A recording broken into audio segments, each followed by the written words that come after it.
हम ही को कातिल कहेगी दुनिया, हमारा ही कत्लेआम होगा।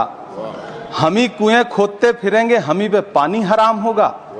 सभापति महोदय, सन 1947 में दिल्ली की जामा मस्जिद की तारीखी सीढ़ियों पर खड़े होकर के भारत रत्न मौलाना अबुल कलाम आजाद साहब ने कहा था कि मुसलमानों कहां जा रहे हो, यह है तुम्हारा मुल्क, यहां तुम्हारे आबाओ अजदाद की कब्रें हैं। उस वक्त मौलाना आजाद की ये सदाएं सुन करके लोगों ने अपने सरों की गठरियां उतार करके रख दी थी। आज उसी दिल्ली में मौजूद देश की संसद में एक बिल आया है जो हमसे उसी जामा मस्जिद की सीढ़ियों के सबूत मांगेगा, जो उन्हीं सीढ़ियों के पास अपनी कब्र में सोए हुए मौलाना आजाद को फिर से कब्र से सदा देनी पड़ेगी कि ये जो कब्र है वो मेरी कब्र है, ये किसी सरकार की जागीर नहीं है। सभापति महोदय, मैं जहां खड़ा हूं इसी संसद भवन के सामने सड़क के उस पार अपनी कब्र में सोए हुए भारत के पूर्व राष्ट्रपति फखरुद्दीन अली अहमद की कब्र है। शायद अब उस कब्र से भी सदाएं आए कि ये कब्र मेरी कब्र है, ये सरकार की जागीर नहीं है। सभापति महोदय, मैं वक्फ कानूनों में किए जा रहे संविधान विरोधी बदलावों के खिलाफ बोलने के लिए खड़ा हुआ हूं। संविधान का आर्टिकल 14 हो, 29 हो, 30 हो, चीख चीख कर कहता है कि देश में सब बराबर के हकदार हैं। आर्टिकल 26 कहता है कि सबको अपने अपने मजहबी कामों के लिए मंदिर, मस्जिद, गिरजाघर, गुरुद्वारों का निर्माण करने का हक है और उसका रखरखाव का भी हक है।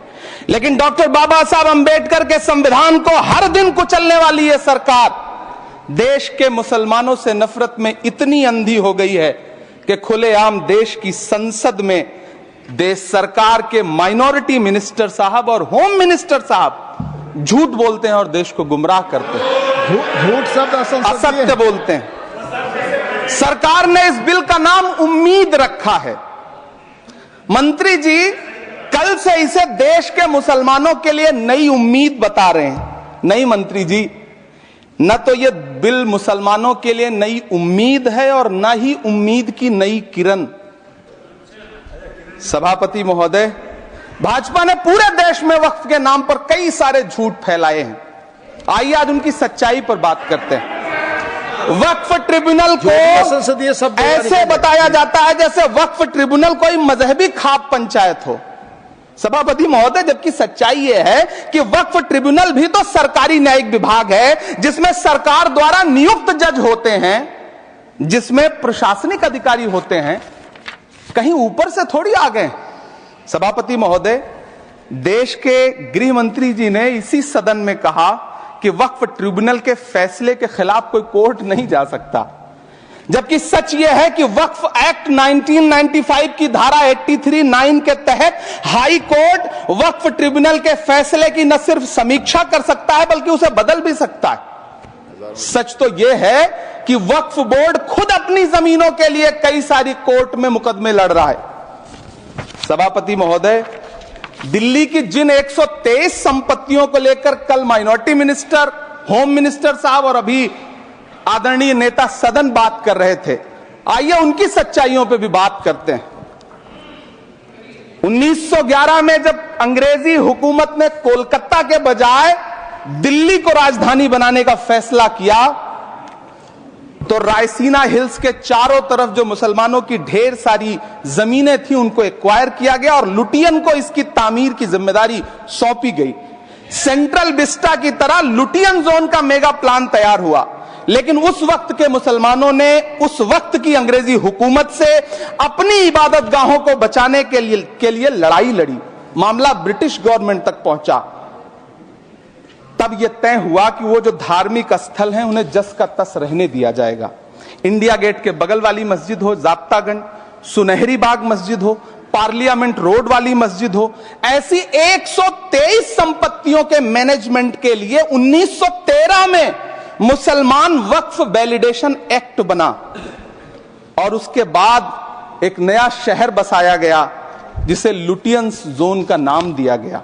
फिर 1943-45 के बीच एक और समझौता हुआ आजादी से पहले उसके तहत काफी सारी वक्फ जायदादों को सुन्नी मजलिस औकाफ बनाकर उसके अंडर किया गया ताकि उसकी देखरेख की जा सके। गृह मंत्री जी 2 दिन से सदन में जो बात कह रहे हैं वो दरअसल 123 संपत्तियां उसी सुन्नी मजलिस औकाफ के तहत आती है। सभापति महोदय, आजाद भारत आजाद हुआ। आजादी के बाद भारत में 1954 में वक्फ एक्ट लागू हुआ, जिसकी धारा 9 के तहत 1964 में केंद्रीय वक्फ काउंसिल का गठन हुआ। दिल्ली की वही 123 प्रॉपर्टीज को 1970 में सर्वे गजट करके गजट नोटिफाई किया गया।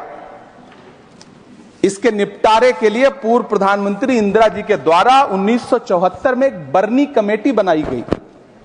बर्नी कमेटी ने 1976 में इन 123 संपत्तियों को दिल्ली वक्फ बोर्ड की संपत्ति होने की रिपोर्ट सौंपी।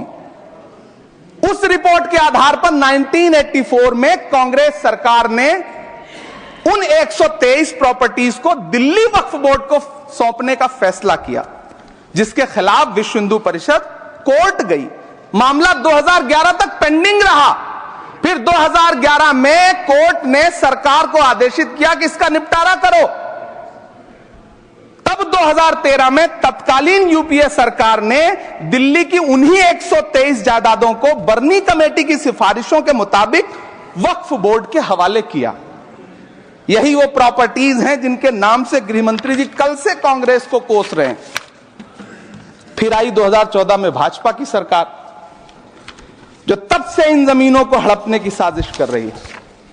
जिस बिल को मुसलमानों के हुकूक की हिफाजत करने वाला बिल बताया जा रहा है, उसी को पेश करने के लिए और उस पर बात करने के लिए लोकसभा में भाजपा सरकार के पास एक भी मुस्लिम सांसद नहीं है। जिस वक्त, मैं लोकसभा कह रहा हूं, सुना करिए, जिस वक्फ बिल को मुस्लिम महिलाओं को हक दिलाने वाला बताया जा रहा है, उसे संसद में पेश करने वाली पार्टी के पास न तो राज्यसभा में, न लोकसभा में, न देश की किसी विधानसभा में एक भी मुस्लिम महिला सदस्य नहीं। कल किरण रिजिजू जी कह रहे थे कि रेलवे की जमीनें देश की जमीनें हैं, डिफेंस की जमीनें देश की जमीनें हैं। हां मंत्री जी, हैं, बिल्कुल हैं।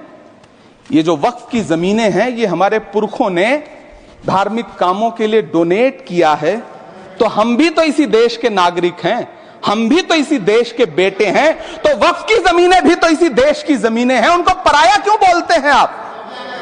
सभापति महोदय, अशफाकुल्लाह खान जब फैजाबाद की जेल में फांसी के फंदे पर झूल रहे थे तो इसी देश की जमीन के लिए झूल रहे थे ना।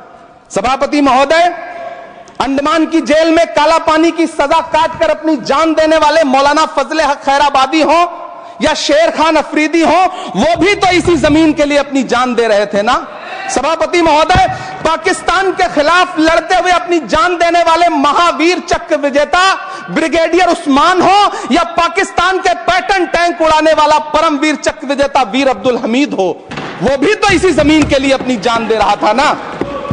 और मंत्री जी, मैं इस सदन में अलल ऐलान ये कहता हूं कि जब भी इस देश की जमीन को लहू की जरूरत होगी, आपसे 2 कदम आगे इमरान खड़ा मिलेगा, ये मैं आपसे यकीन दिलाते हुए कह रहा हूं। सभापति महोदय, मैं सरकार से कहना चाहता हूं, हमसे हमारी इबादत गाहें तो मत छीनिए ना, हमारे घरों पे बुलडोजर तो मत चलाइए ना, हमारी कब्रों में तो हमें सुकून से सोने दीजिए ना। सभापति महोदय, माइनॉरिटी मिनिस्ट्री का बजट कट करके, मुस्लिम बच्चों की स्कॉलरशिप बंद करके अब सरकार कह रही है कि हम वक्फ की आमदनी से गरीब मुसलमानों का भला करेंगे। गुजरात की बेटी बिल्किस के बलात्कारियों की रिहाई के बाद उन्हें माला पहनाने वाली लोगों के नेता ये कह रहे हैं कि यह बिल मुस्लिम महिलाओं को उनका हक दिलाएगा। धन्यवाद मोदी जी, क्या बढ़िया सौगातें मोदी दे रहे हैं आप। पहले हमें गुजराते मोदी दिया, आप सौगाते मोदी दे रहे हैं। लेकिन यह सरकार इतना याद रखे कि इसी ठसक के साथ देश की संसद में सीए का कानून भी लाया गया था और कहा गया था बड़े बड़े भाषण देकर के कि पड़ोसी देशों से हिंदू भाइयों को ला करके यहां नागरिकता दी जाएगी। लेकिन मैं आपके संज्ञान में लाता हूं सर कि पिछले इतने दिनों में इनसे नागरिकता लेने के लिए 2000 व्यक्ति भी नहीं आए, जबकि इसके उलट इन्हीं की सरकार में पिछले 10 साल में 15 लाख से ज्यादा भारतीयों ने भारत की नागरिकता छोड़ करके दूसरे देश में जाकर के बस गए। यह हुआ उस कानून का अंजाम। सभापति महोदय, इसी तरह की जिद के साथ किसानों के खिलाफ भी कानून लाए गए थे। जिस तरह आज वक्फ के फायदे गिनाए जा रहे हैं, उसी तरह से किसानों को भी कृषि कानूनों के फायदे गिनाए गए थे। लेकिन अंजाम क्या हुआ? 700 किसानों की शहादत लेने के बाद सरकार को अन्नदाता किसानों के सामने घुटने टेकने पड़े और कृषि कानून वापस लेने पड़े। जिल्ले इलाही, जमहूरियत जो है वो नफरत और ठसक से नहीं चलती है, अकड़ से नहीं चलती है। उसमें सबकी हिस्सेदारी जरूरी है। कल देश के माइनॉरिटी मिनिस्टर ने लोकसभा में खड़े होकर एक शेर सुनाया था कि मुझसे कोई बदगुमान न हो, तो मैं उन्हें एक शेर सुनाना चाहता हूं कि मैं आज जद पे हूं तो इतना खुशगुमान न हो, मैं आज जद पे हूं तो इतना खुशगुमान न हो, चराग सबके बुझेंगे हवा किसी की नहीं। नीतीश कुमार जी हो, चंद्रबाबू नायडू जी हो, चिराग पासवान जी हो, जयंत चौधरी जी हो, देवे गौड़ा जी हो, जीतन राम मांझी जी हो, सबको समझना पड़ेगा कि जब जंगल में आग लगती है तो न वो बरगद बचते हैं जो हवा को आंधी में तब्दील करते हैं, न वो बांस बचते हैं जो आपसी रगड़ से चिंगारी पैदा करते हैं। सभापति महोदय, जब देश को मनमोहन सिंह साहब जैसा काबिल प्रधानमंत्री मिलता है तो देश को आरटीआई जैसा एक्ट मिलता है, सेज जैसा एक्ट मिलता है, मनरेगा जैसा एक्ट मिलता है, लिबरलाइजेशन मिलता है, राइट टू एजुकेशन मिलता है, नेशनल फूड सिक्योरिटी एक्ट मिलता है।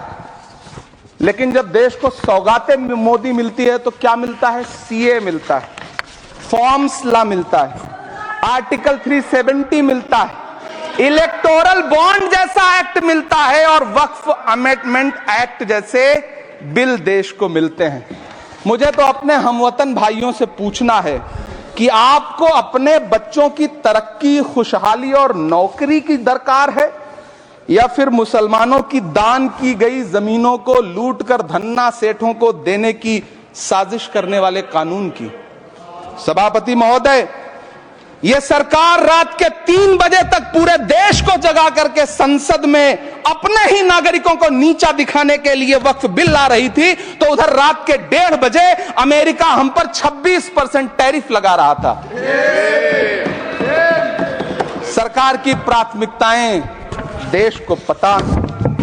सभापति महोदय, मैं बहुत भावुक हूं आज, और मुझे अच्छा लगा कि आदरणीय नेता सदन जगत प्रकाश नड्डा जी ने बहुत अच्छी बातें भी की, मन से बातें की।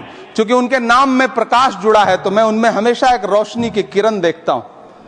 मैं उनके सामने बहुत अदब से यह बात कहना चाहता हूं कि चरागों के सफर में दबदबा हो आंधियों का तो फिर अंजाम जुल्मत के सिवा कुछ भी नहीं होगा। यह दुनिया नफरतों के आखिरी स्टेज पर है, इलाज इसका मोहब्बत के सिवा कुछ भी नहीं होगा। मैं भावुक हूं, मेरी पलकें गीली हैं। अगर देश की एक बहुत बड़ी आबादी को लगता है कि आप उसका भला करने के लिए नहीं बल्कि उनकी इबादतगाहों, उनकी कब्रिस्तानों, उनकी खानकाहों को बर्बाद करने का बिल ला रहे हैं, तो फिर आप अगर समझाने में नाकामयाब रहे हैं तो यह आपकी नाकामयाबी है। पहले समझाइए, उसके बाद कोई बिल लेकर के आइए, तब शायद हम आपका इतनी पुरजोर तरीके से विरोध ना करें। लेकिन सभापति महोदय, मैं अंत में सिर्फ इतना कहना चाहता हूं कि इस बिल में जो भी पॉइंट्स दिए गए हैं, बॉम्सी पोर्टल देख लीजिए, सरकार का झूठ आपको पकड़ में आ जाएगा। हम डरे नहीं हैं, हम सिर्फ सरकार से अपील कर रहे हैं कि हमें अपना समझिए। हम आपके अपने हैं, इस देश के नागरिक हैं और आप ताकत में हैं। संख्या बल के आधार पर बिल हो सकता है आप पास करा ले, लेकिन आपको यह बात समझनी पड़ेगी कि हम तो वो तारीख हैं, जहनों में रहना है जिसे, कागजी पुर्जे नहीं जो फाड़ डाले जाएंगे। जिस जमीन पर मैं खड़ा हूं यह मेरी पहचान है। आप आंधी हैं तो क्या मुझको उड़ा ले जाएंगे? आपको यह बात समझनी पड़ेगी। आपको अगर इतना विपक्ष की तरफ से पहले जेपीसी में इतने सारे पॉइंट्स आए और उसके बाद कल से लोकसभा में और राज्यसभा में सुझाव आप सुनने को तैयार नहीं है, लोगों की शंका को दूर करने के बारे में आप बिल्कुल सोच नहीं रहे, बस आप कह रहे हैं यह बिल उम्मीद की नई किरण है। नहीं साहब, इसे भले किरण जी लेके आए हैं, लेकिन ये उम्मीद की नहीं बल्कि नाउम्मीदी की किरण है। और इस देश की एक बहुत बड़ी आबादी इस बात से खदशे में है, शक में है कि आप सीधे उनकी जमीनों को लूट करके धन्ना सेठों को बेचना चाहते हैं। मेरी अब भी आपसे अपील है कि इस बिल को वापस लीजिए। यह बिल कहीं से आपके अपने नागरिकों के लिए अच्छा नहीं है। यह बिल सिर्फ इस देश के मुसलमानों को नीचा दिखाने का और अपने एक ऐसे मतदाता वर्ग को खुश करने का बिल है जिनको इस बिल के पास हो जाने से कुछ मिलेगा भी नहीं। लेकिन आप एक नैरेटिव देना चाहते हैं, एक मैसेज देना चाहते हैं। मेरी आपसे अपील है कि कृपया ये जो सबका साथ सबका विकास का नारा है, इस नारे को रत्ती भर तो चरित्रार्थ कर दीजिए। बहुत बहुत धन्यवाद।